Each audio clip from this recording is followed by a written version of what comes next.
Welcome into Bracket Buster Breakdown. The first full weekend is over. The second round's over. We have a Sweet 16. It's been a wild weekend of basketball, both on the men's and women's side. Plan to take a look at both of those in this episode. So let's just get underway because it has been a wild weekend. We're going to start off, as we always do, in the East region. We saw the number one team in the nation just roll once again. The UConn Huskies get a 75-58 victory over the Northwestern Wildcats, and honestly, the score makes it seem like this game was closer than it actually was. This game, it was never this close. UConn just looked like an absolute dominant force right now. It's going to be very tough for any team to beat them, I think. And Northwestern, they weren't making shots, which didn't help. When you're playing UConn, you have to be almost perfect. And if you even have half an off day, they're going to make you pay. And that's exactly what happened. A legendary college career comes to an end for Boo Buie of the Northwestern Wildcats. It feels like he's been in college for the past 15 years when it's only been 6, I think, but 6 or 7. So he's still been there a long time. Legendary college career, probably one of, if not the best Northwestern Wildcat basketball player of all time. I don't think that's truly debatable. He has done a lot for that program. The number 5 seed, the San Diego State Aztecs, they were facing off against the possible Cinderellas, the Yale Bulldogs. San Diego State made sure that did not happen. They control this game start to finish, a 85-57 victory. Yale was never in this game. It was Aztecs all the way. So they move on to the Sweet 16 where they will be facing off against UConn. This will be a rematch of last year's national championship game.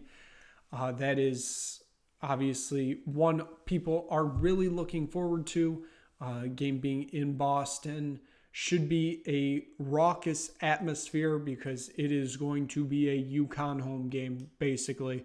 I know there's 2 other teams there, but I guarantee that building will at least be 75% UConn fans. Speaking of the other game in that building, one of the teams is going to be Illinois, as they beat Duquesne in the second round, 89-63. This region really, in the second round, was about just controlling the game and not having your opponents in it. You'll notice as we go down, the second round was very chalky. I would argue it was all chalk. I believe all of the favorites won, which is saying something, but that only sets up for a more entertaining second weekend. So Illinois get that victory over Duquesne. Keith Dambrot, his coaching career comes to an end. He already announced his retirement coming into the tournament, and here we are now. His career comes to an end, a very lengthy career, very storied career, which includes, of course, coaching LeBron James in high school. Then we move down. We have the Iowa State Cyclones. They get a 67-56 victory over the Washington State Cougars. A very good Cougars team just ran into this freight train that is Iowa State. There was no argument here either. I know Washington State did have a lead early on and did just kind of fell apart for them from there, and that's how we get this Sweet 16 in the East region of UConn, San Diego State, and then Illinois and Iowa State. Illinois-Iowa State should be an impeccable game. I don't see San Diego State putting up a game against UConn. I just don't think it's truly, really possible. But yeah, the second game of this Sweet 16 for this East region is going to be the much better game. Moving on, we'll move on to the South region.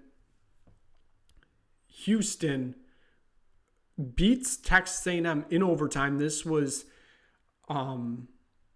just an outstanding game. We had a buzzer beater to go to overtime that Texas A&M had to hit. They do, and they made a ferocious comeback. Houston still, they survive. They survive in advance. I thought this Houston team was the most vulnerable out of the 4-1 seeds. And, I mean, they took it down to the edge going to overtime. But they advanced to the Sweet 16. Duke going up against the Dukes. The Dukes were never in this game. The Dukes of James Madison, of course, as they lose to the Duke Blue Devils, 93-55. I know a lot of people thought, hey, this JMU team, they can get dangerous. It just never happened. Their shots weren't going down. They were clearly getting outplayed. And we end up with Duke advancing to the Sweet 16 where they will face off against Houston. Moving down, we have another overtime game here. This one, it was a mess of a game, especially at the end. It became a real ref show, and then there were just some bad decision calling. But, I mean, this was a battle of who is going to be Cinderella, with both these teams being double-digit seeds, that being NC State overcoming the Oakland Golden Grizzlies, 79-73 in overtime. DJ Burns, still a very fun player to watch. Jackson Golke, of course, we have now lost him, which sucks, but tournament legends will live forever, and he is going to be one of those. But NC State continues their run, of course. Like we said previously, they won 5 games in 5 days just to make the tournament, and now they're here in the Sweet 16. And they will be facing off against the Marquette Golden Eagles, who held off Colorado, who were making a late rush at the end. But it is the Golden Eagles of Marquette winning 81-77. This Shaka Smart's first time in the Sweet 16 as a head coach since he led that VCU team to the Final Four in 2011. This Marquette team, they look really good. If they can get past NC State, I think there's a real chance that they can beat whoever they would play between Houston and Duke. I think both these games are going to be really good. The Dallas region, well, I should say these games are being played at the American Airlines Center. You got 2 great games here, and then you're going to have a great game for your regional final. Moving on, we'll get to the Midwest region, who's headed to Detroit, and one of those teams, and you could tell as soon as that ball tipped off, it was going to be Purdue. They just obliterate the Utah State Aggies, 106-67. I mean, that's just... It was just such a bad game from Utah State. It doesn't help the narrative for the Mountain West because they're so awful. The fact that they got 6 teams in this tournament and they have 1 remaining, I mean, that's just awful. Just disgusting. It's disgusting. We did have a higher seed go down this weekend, but they were not even the favorites in this game. Gonzaga was the favorites in this game. This was another obliteration. They obliterate Kansas, a Kansas team that just got hampered down with injuries, and it kind of just all fell apart at the end. Gonzaga moves on to the Sweet 16, and Gonzaga, man, they look really good right now. I know this team wasn't really all there this year, especially, as we moved throughout the season. They were on the bubble at points. They were off the bubble at points just because they weren't in the tournament. And then we end up here. Now they're in the Sweet 16. I think they got a good shot against Purdue. And there's a good chance that they could end up in the Final Four. I would not be shocked by that at all. Moving down to our second Sweet 16 game. One of the teams playing in that will be Creighton, as they withheld Oregon in double overtime, 86-73. And in the second overtime, Oregon they looked gassed, and it felt like it was over, and Creighton just had that little bit of an extra edge. Creighton played one of their worst games this season, and they still ended up winning. and they're moving on to the Sweet 16. I still think this Creighton team is very dangerous. I'm excited to see where this team goes because they're going up against a team that really had a struggle this weekend. I know I just said Creighton did, but I think this other team struggled just as much, if not more, and that is Tennessee. They barely escaped a not great Texas team, 62-58. They move on to the Sweet 16. I don't like this Tennessee team. I think they're very vulnerable, especially in this position. I like Creighton to advance. I think they have the better talent, even though Tennessee has Dalton Connect. I think this is the best four of a regional. I think Detroit is gonna get 3 great games. I mean, Purdue Gonzaga is gonna be an all-out brawl. Creighton, Tennessee, I think it can keep it close. And then whatever you get out of these 4 teams in a regional final to go to the Final Four, I mean, you got a lot of teams here. I know Gonzaga has made Final Fours, most recently 2021. But it's still, it doesn't feel correct. I guess I don't know the right words to say here. But there's still, a narrative around them that it's Gonzaga. They're never going to go anywhere, even though they've made 2 national title games. There's a lot of stuff that can be finished if you win this regional and you go to a Final Four. I mean, Creighton, they're looking for their first Final Four appearance ever. Purdue hasn't gone to a Final Four since the 70s, I believe it was. Tennessee, it's been a while for them too. Whoever comes out of this region, they scrap a narrative about them, I think. It should be a very, very fun region to watch in Detroit. So we're going to move on to the West. North Carolina just controls Michigan State. Michigan State jumped out to an early lead, but then it was North Carolina going on a 20-1 run at the end of the half, and it was just over from there. North Carolina wins this game 85-69. There was no stopping this Carolina team. They're very good. I don't think they're great. I think they're very good.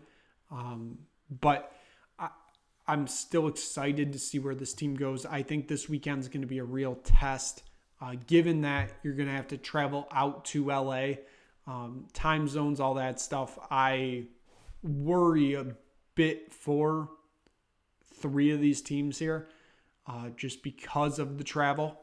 But the second team going there, it is Alabama. They held off Grand Canyon. Grand Canyon kept making runs, kept getting back in the game. Alabama would go ahead a little.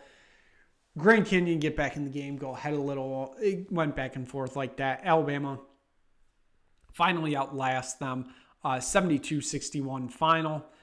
Alabama moves on to the Sweet 16. They're going up against North Carolina team. I like this matchup for them. I don't know if they can get it done, but I like the matchup for them. You have a Baylor team who was my national champion pick. You can go check the documents. You can check the videos. I had them winning the national championship. They fall to Clemson 72-64, and make your free throws. That's all I got to say to Baylor. Make your free throws. If we make free throws, we're having a completely different conversation right now. But they don't.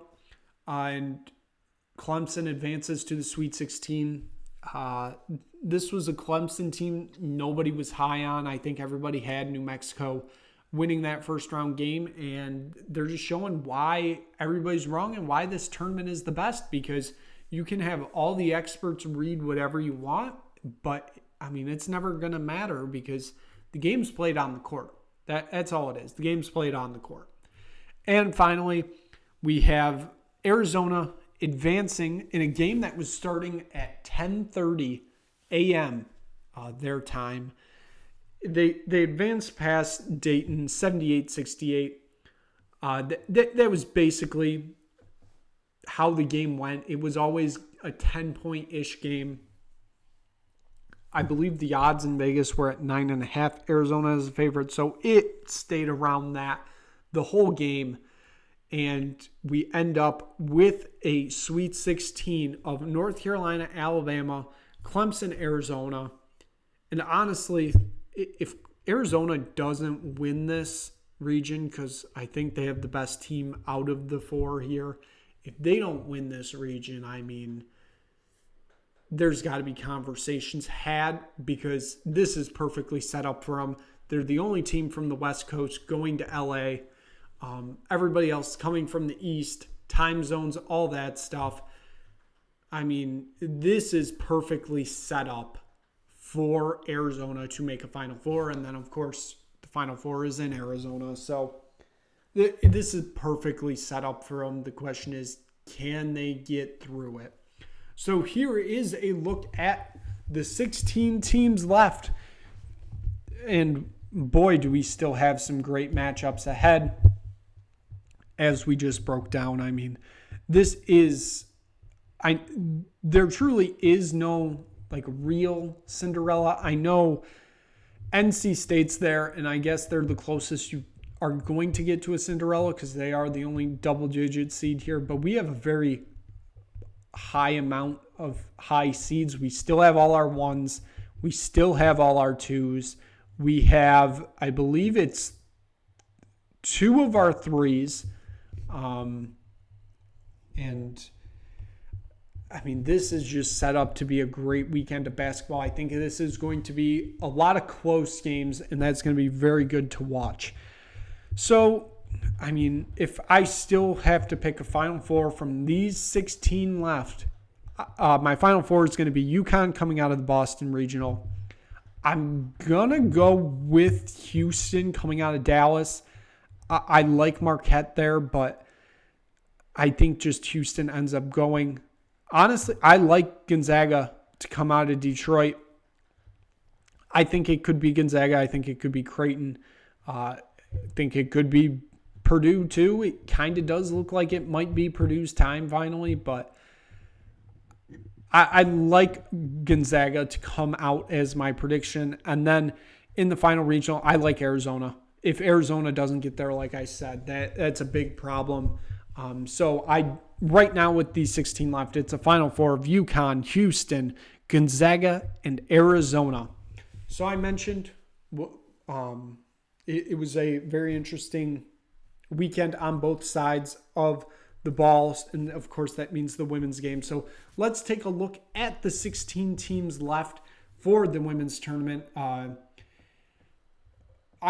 This South Carolina team, absolutely dominant. This team is just, my oh my, they are so good. I don't really see anybody stopping them. They're just that good. They got wins this weekend against the 16th seed was Presbyterian. They got a 91-39 victory there. But then they go up against an 8 seed North Carolina team they weren't great this year, but they weren't terrible. But it was South Carolina just dominating this game once again. They walk away with an 88-41 victory, which is just insane. Indiana, they come out of their own region. They were hosting the games. They got a win against Fairfield, 89-56. And then they beat Oklahoma 75-68. I still don't think they're a match here. South Carolina easily advances, I think. And then the other game in this Albany 1 region, it is Oregon State, the 3 seed, going up against Notre Dame, the 2 seed. I really like this game. Both teams very good. I'm very excited to see what happens with these two because both of them have really good teams. I still do give the slight edge to Notre Dame. I just think that they have more of the talent. But Oregon State, I think they've been slept on a little bit this year just because of the other teams in the conference of the Pac-12. I mean, we have like 3 other Pac-12 teams to get to here, which is just insane that the conference is still going away. I know we've had that discussion before, but yeah, this is an insane bracket for the Pac-12. I still like Notre Dame to advance. If it's Notre Dame, South Carolina, I don't think it matters. South Carolina is still going to Cleveland and the Final Four. Moving on to the Albany 2 region, we have the number 1 seed Iowa Hawkeyes, who they got their win against Holy Cross, 91-65, but then they went up against West Virginia, and the game happened last night. They got a 64-54 victory, but they did get a fair share amount of calls in the fourth quarter of the game that led to them, I believe, having like 16 free throw attempts in the final quarter, when West Virginia, I think, had 4, I believe was the number. So not suspicious at all. But Iowa advances to the Sweet 16. Colorado, they are one of, I believe, very few.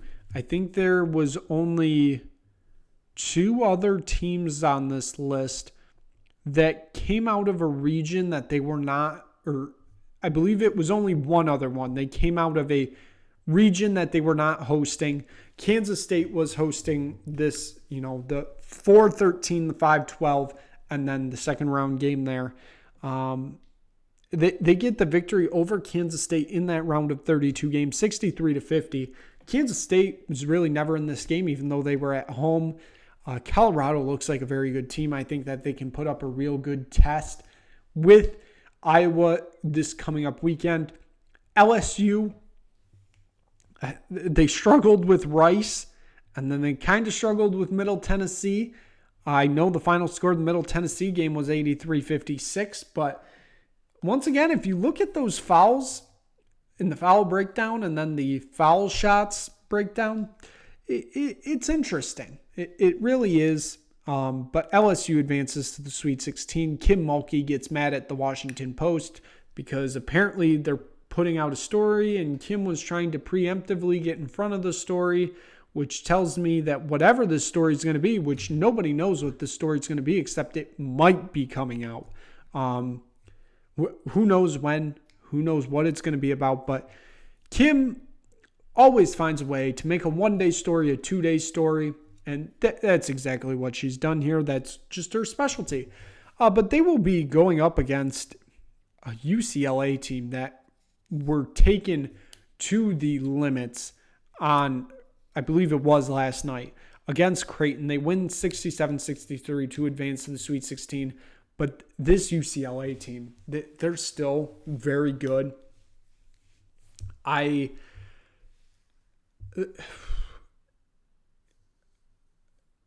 It's interesting because they have. This is going to be a very interesting matchup, this LSU-UCLA one. Both teams have very good players. Both teams are very well coached, whatever you want to say about Kim. They're well coached. This is going to be an absolute brawl. I'm still expecting LSU to win because TV networks want that Iowa LSU game, Elite Eight. They want it, and they're going to get it somehow. Not really thrilled for it, but we're going to get it anyways. Moving down, we'll move down to the Portland 3 regional, where Southern California, of course, USC. They move on to the Sweet 16. They defeated Texas A&M Corpus Christi in the first round, 87-55, and then they beat Kansas 73-55 in the second round. They will be facing off in the Sweet 16 against Baylor, the only other team to come out of a region that they were not hosting. Well, actually, there was one more. So there were 3 total. 2 of them in this region.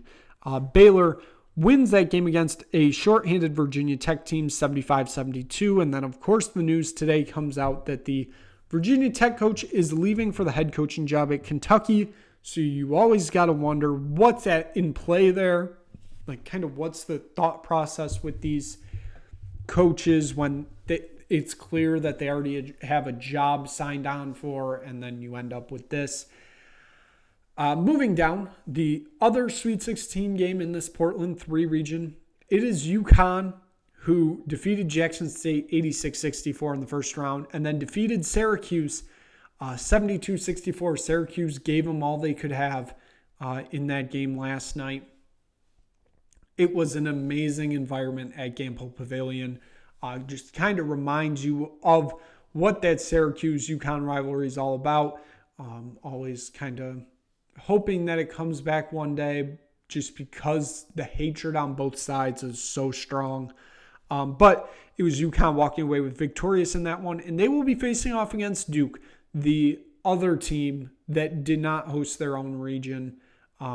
They defeated the 2 seed Ohio State 75-63, I should say, in the second round. A lot of people had Ohio State going far here. They obviously do not.